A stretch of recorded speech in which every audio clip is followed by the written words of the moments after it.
obligadas a abandonar sus casas, sus lugares de culto, sus tierras, sus afectos.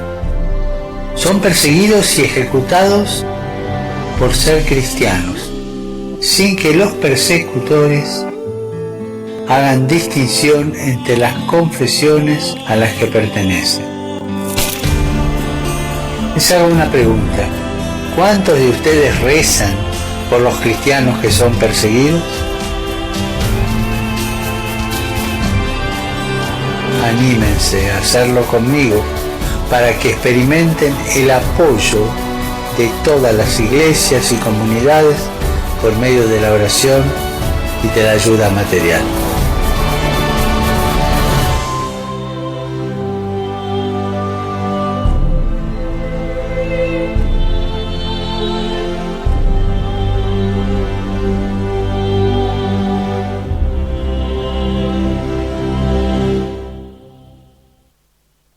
Hola, bienvenidos. Este es el programa de Martín García, a su seguro servidor, como se decía antes, que intentamos pasar un poco arriba de la noticia diaria, porque estamos ametrallados de malas noticias diarias, de denuncias, de realidades, que muchas veces la gente no las termina de creer, porque como la gente es buena, no puede creer que sean las atrocidades que se hacen todos los días con las finanzas del país, con la reserva del país, con la gente que trabaja, en fin.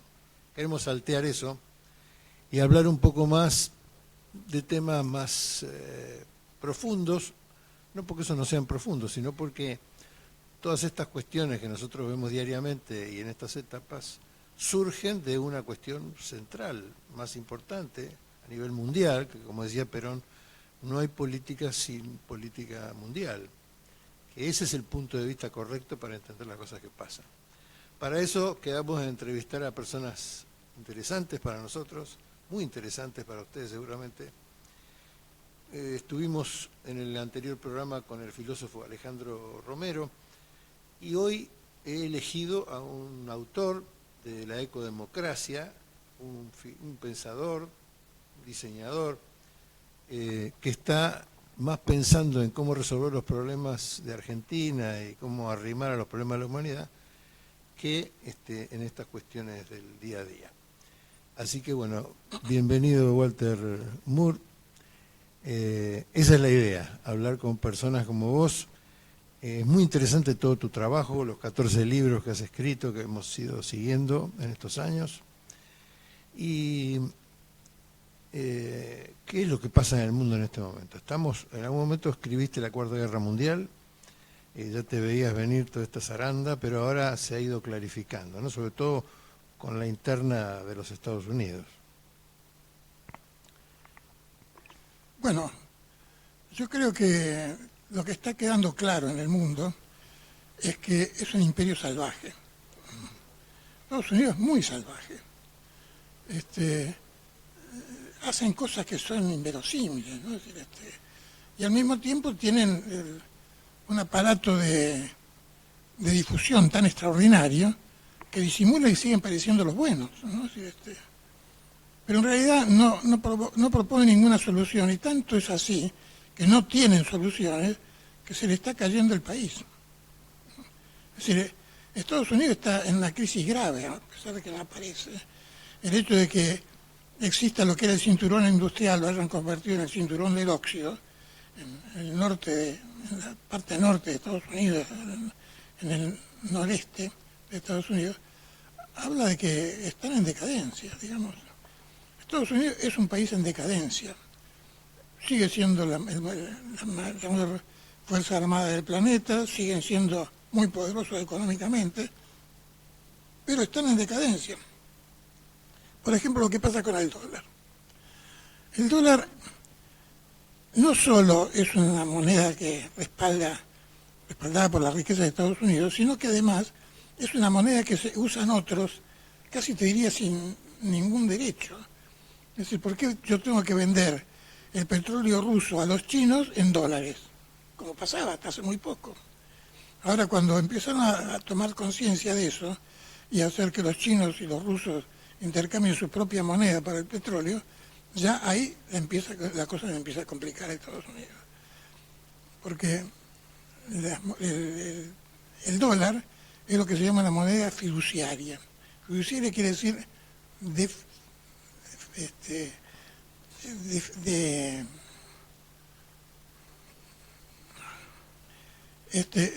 confianza. Es una moneda de confianza. Si se cae la confianza de Estados Unidos, la moneda se cae. Y se le cae el dólar a Estados Unidos con lo que han hecho con la producción real. La producción real se la han llevado toda afuera de Estados Unidos. Toda la crisis que tienen ahora es porque no producen riqueza real. Se mueven con servicios, se mueven con inversiones financieras, pero no están produciendo. A pesar de que son extraordinarias, porque no vamos a decir que en Estados Unidos la producción es berreta, no, la producción es muy buena. La producción más berreta es la de China, pero, es decir, los Estados Unidos pueden producir lo mismo que China, y eso era el plan del nuevo presidente, que parece que se cortó a mitad del camino. Yo creo que no.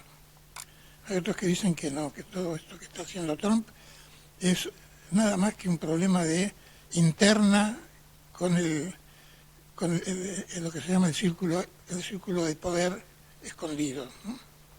Está formado por los sistemas financieros, los medios de difusión y el armamento, ¿no? Ahora, es difícil para cualquiera entender todo esto que estamos diciendo, digamos. ¿Cuál es el verdadero problema? ¿El dólar, la producción de los chinos? ¿Cuál es el problema que nos influye a nosotros? Coque Capitanis decía el otro día que ellos tienen un plan de guerra, por lo cual alimentan su propia industria armamentista, que la maneja la CIA, y un plan de dominación a través de la droga, que es el segundo origen del dinero para el predominio, que lo maneja la DEA directamente. Y que esos dos proyectos económicos, digamos, sostienen el sistema económico de Estados Unidos. Yo creo que en realidad el principal problema es el neoliberalismo. Es ideológico el problema. Es decir, le está pasando a los norteamericanos lo que le pasó a los rusos, que prácticamente organizaban todo su sistema económico a través de la ideología comunista. Y Estados Unidos ha hecho lo mismo. Entonces, el problema... A través de la ideología neoliberal. Claro, a través de eso. Pero de todas maneras ellos tienen un sistema armado que funciona así, digamos. Como que ellos necesitan armar guerra para que ande su sistema armamentístico industrial y que necesitan la circulación prohibida, entre comillas, de la droga para tener un ingreso fuera de la vista del sistema impositivo, ¿no? Y financiar así sus operaciones en el tercer mundo. Pero esa es la economía, digamos, que tienen ellos. Yo creo que es un régimen gangsteril. Operan como los gángsters, es decir, exactamente igual que los gángsters. ¿No? Es decir, operan con chantaje, presiones, es decir, y cuando no responde al chantaje y a las presiones, directamente empiezan a los tiros. Exactamente igual que una película de gángster. No hay una cosa distinta. Además tienen una cosa que no se usa en la política internacional, que dicen mentiras. En la política internacional decir mentira es muy difícil, porque aparece otro que dice, no, escuchame, eso es mentira. No es fácil hacer mentira en la política internacional. Y sin embargo los tipos mienten.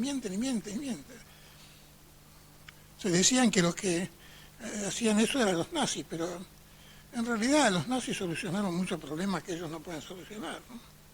En su momento, los nazis con respecto a Alemania y los norteamericanos con respecto a Estados Unidos, ¿no?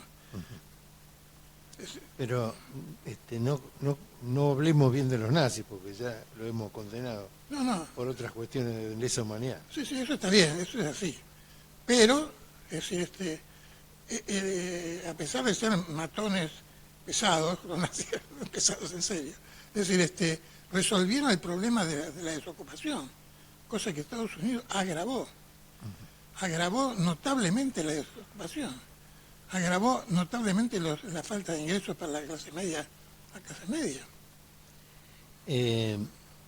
Anoche decíamos en la cena de la agrupación Estergel que se estaba explotando la naturaleza para generar un bien que es inmaterial, que es el dinero, digamos, que no existe en realidad, es una elucubración, una simbolización. Y que eso funcionaba mientras la naturaleza podía reponerse. Pero ahora que empieza a no poder reponerse porque la superexplotación del capitalismo obliga permanentemente a tener bienes para su consumo que no dan el ritmo de la naturaleza, se está cambiando el ecosistema, la casa de la humanidad, la supervivencia de la humanidad, por un bien que no existe, digamos, que es el dinero, que es una abstracción. Pero sí existe el poder que da el dinero. Pero claro, el poder que da el dinero se va concentrando cada vez en menos familias. Ya quedan 40 familias que manejan el mismo dinero de 3.200 millones en el mundo, y empieza a dejar de tener un poco sentido todo el proyecto mundial, ¿no? El proyecto del capitalismo en general plantea que la naturaleza es ilimitada. Y eso era cierto en la época del Imperio Romano era así. Pero aún en esa época había dos vertientes distintas. Los imperios romanos tenían que expandirse porque vivía de las lluvias. Si no hay lluvia no hay cosecha, si no hay cosecha no pueden alimentar a los hombres de la ciudad de Estado que era Roma, y entonces ahí se decaía todo el sistema. Pero había otros países que habían tenido otra propuesta. Por ejemplo, Egipto. Egipto no tenía lluvias, tenía las crecientes del Nilo. Se inundaba el valle del Nilo todos los años con regularidad y eso le proporcionaba abundantes cosechas. Lo mismo pasaba en América. Los incas no tenían lluvia, ¿no? Sino que controlaban el agua que tenían de una forma muy estricta. Y todo el imperio incaico se basó en ese control del agua. Entonces, es decir, esa idea de que la naturaleza es ilimitada es una idea ideológica, no es verdad. Es una ideología que dice, bueno, si la naturaleza tiene límites, nosotros queremos todo, aunque se mueran todos los demás, no nos importa. Ahí llegaron. Sí, una lógica criminal, digamos. Autosuicida, digamos. Sí, la lógica suicida. Sí. Y por eso pueden tirar la bomba atómica. Es decir, únicamente a unos locos se le ocurre tirar la bomba atómica cuando no necesitaban, nada más que para amedrentar a un país que estaba vencido, ¿no? Volvemos enseguida. Escuchen estos acordes que se están escuchando ahora. Prepárense para cantar. ¿Cuántas personas son perseguidas por motivo de su fe, obligadas a abandonar sus casas, sus lugares de culto, sus tierras, sus afectos? Son perseguidos y ejecutados por ser cristianos, sin que los persecutores hagan distinción entre las confesiones a las que pertenecen. Les hago una pregunta: ¿cuántos de ustedes rezan por los cristianos que son perseguidos? Anímense a hacerlo conmigo para que experimenten el apoyo de todas las iglesias y comunidades por medio de la oración y de la ayuda material.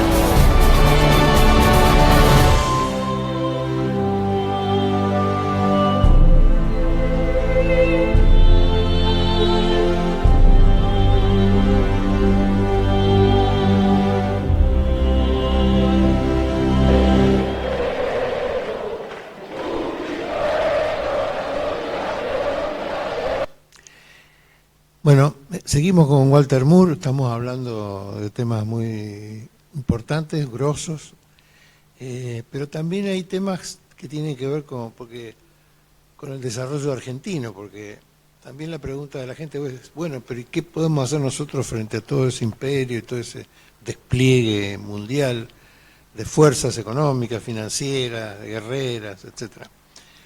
nosotros tenemos que tener un plan para la Argentina, tenemos que saber cómo reordenar el país de todo este sistema de descomposición que lo está llevando el neoliberalismo en este momento. Porque hay que pensar en el futuro, y el futuro son muchas cosas que no se están haciendo, que incluso tampoco pudimos hacer antes, durante el gobierno Kirchner o durante el gobierno de Perón, que se hizo tanto.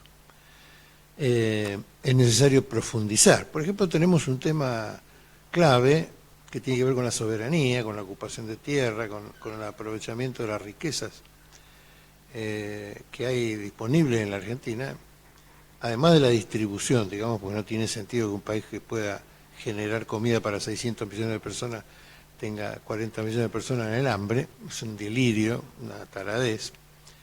Pero también es cierto que hay toda una movida del Imperio Británico, de su momento, de Estados Unidos, de ocupar la Patagonia, de usar Malvinas para controlar el pase del Atlántico al Pacífico, de quedarse con la Antártida, que es la mayor reserva de agua del mundo, además de tener allí, dentro de esos hielos eternos, la memoria de la humanidad. Y entonces es necesario, como dice Julio Urien, tener puertos a lo largo de todo el territorio, ocupar las 350 millas que consiguió Kirchner después de los proyectos de Mario Cafiero, de Jorge Tayana en las Naciones Unidas, y que fue reconocido por las Naciones Unidas a favor de la Argentina, que es un 60% más de territorio del que teníamos. Ahora, si antes teníamos 100, ahora tenemos 160 de territorio. La gente todavía no se da cuenta que el centro de la Argentina está en Tierra del Fuego, ¿no? En Buenos Aires.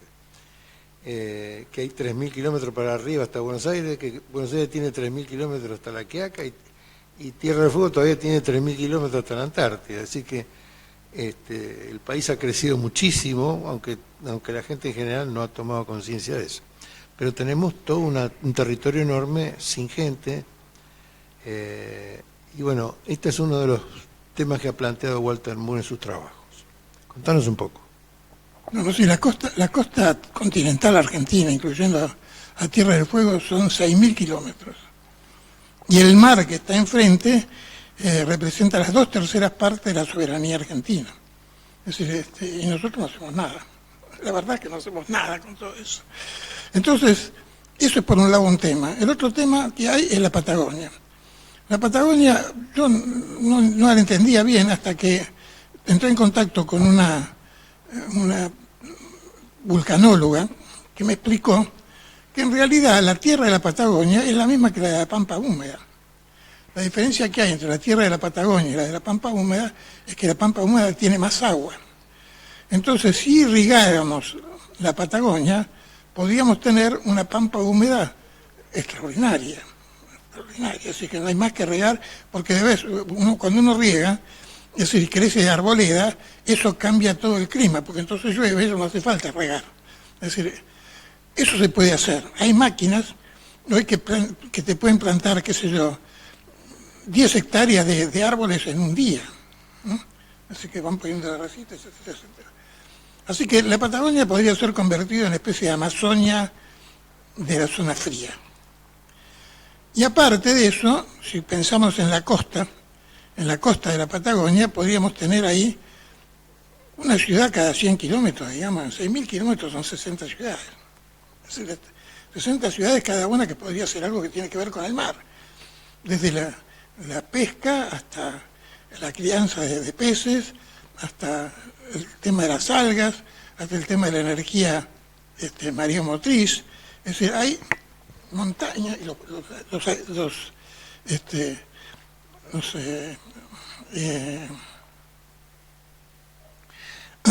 astilleros. Es decir, fíjate vos, los barcos más grandes del mundo los produce Corea del Sur. Es nada al lado de lo que es la Argentina. Los barcos más grandes del mundo están producidos por un país tan chico como Corea del Sur. Es decir, nosotros podríamos tener todo a lo largo de la costa, es decir, astilleros interminables para la pesca, para la captura, para todo lo que se puede hacer con el mar. Países como España han vivido siglos del mar. Y nosotros lo hemos despreciado. hay algunos pensadores que han hablado de la aversión al mar que tienen los argentinos, ¿no? Es decir, porque, digamos, el mar se termina en el puerto de Buenos Aires y unos ramales que serían la Mar del Plata y la costa, pero todo el resto del mar, todas esas enormes bahías que hay en el sur, es decir, no son tomados en cuenta. Y después tenemos la cordillera de los Andes, ¿no? Que es también algo extraordinario, que tiene de todo lo que te puedas imaginar y todo lo que podamos querer, que todo lo que tenemos que hacer es ponernos a trabajar. Y para eso no hacen falta ni grandes inversiones, ni tipos que sepan cosas extraordinarias. Se trata de sacarla y llevarla a los lugares donde esas materias primas las convertís en productos. Eso es lo que tenemos que hacer. ¿Cuál es tu idea de cómo construir? ¿Cuál es tu idea de esas ciudades? Bueno, porque también eso da una gran oportunidad para cambiar, dirigido al hombre nuevo, cambiar la regla de juego, ¿no? Bueno, no es lo mismo, digamos, un proyecto criollo que un proyecto neoliberal de una ciudad, ¿no? No. Básicamente, un proyecto criollo es el de los pueblos, digamos, los pueblitos que se van cerrando todo. Cuando se fue el ferrocarril se empezaron a cerrar en serie los pueblos. Pero además tiene otros problemas. Es decir, los pueblos son una cosa que los jóvenes se quieren ir, no tienen suficiente estimulación, no tienen suficiente capacitación, no tienen suficientes ingresos los pueblos. Es decir, entonces hay que armar algo que sirva tanto para la población, que atraiga a la población y se quede en el lugar. Por eso yo decía que no hay que hacer pueblos, sino microciudades, porque la ciudad tiene atractivos que los pueblos no tienen. Yo nací en un pueblo de piamonteses, ¿no? Es decir, y estuve hasta los 12 años allí viviendo, y las costumbres que había en mi pueblo eran las de Piamonte.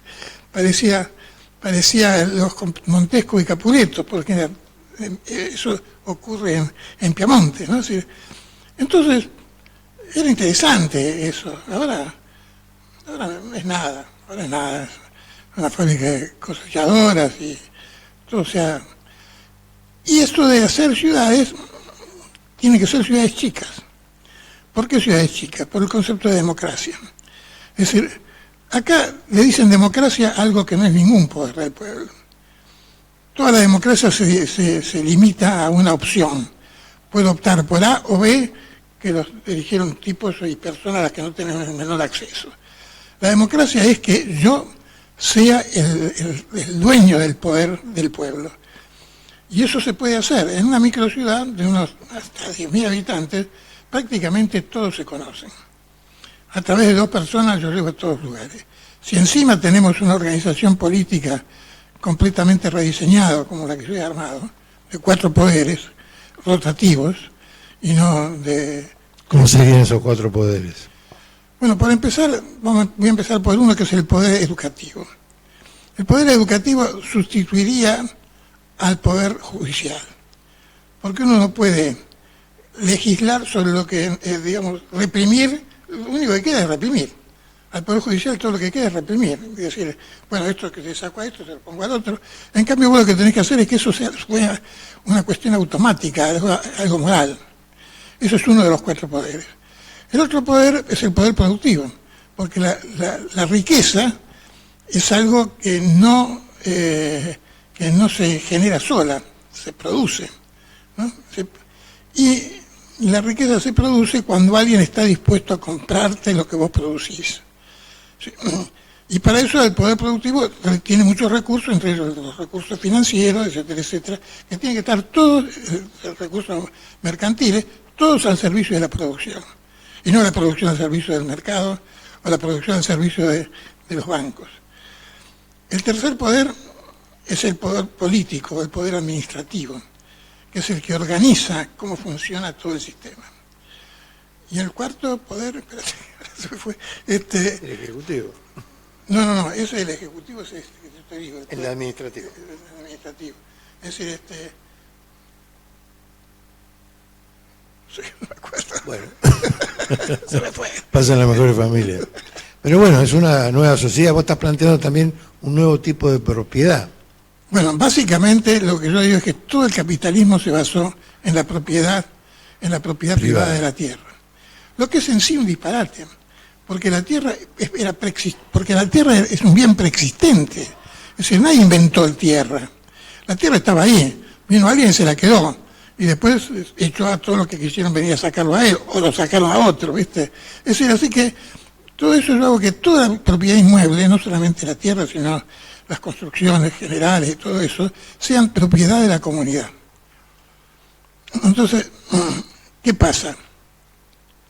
Yo a toda la gente que va a vivir ahí le doy una casa, una vivienda, que sea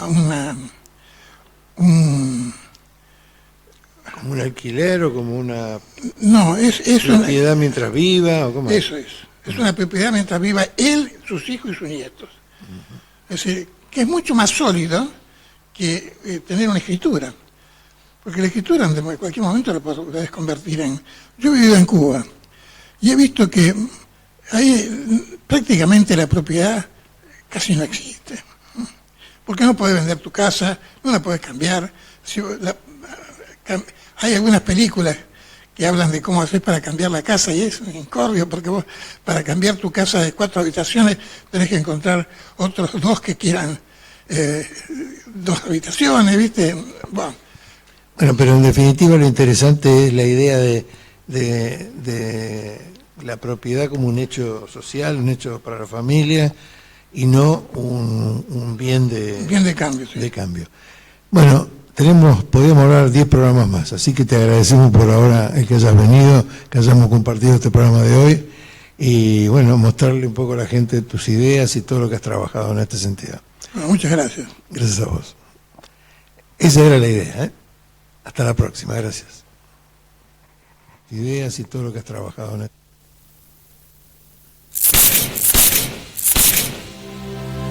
¿Cuántas personas son perseguidas?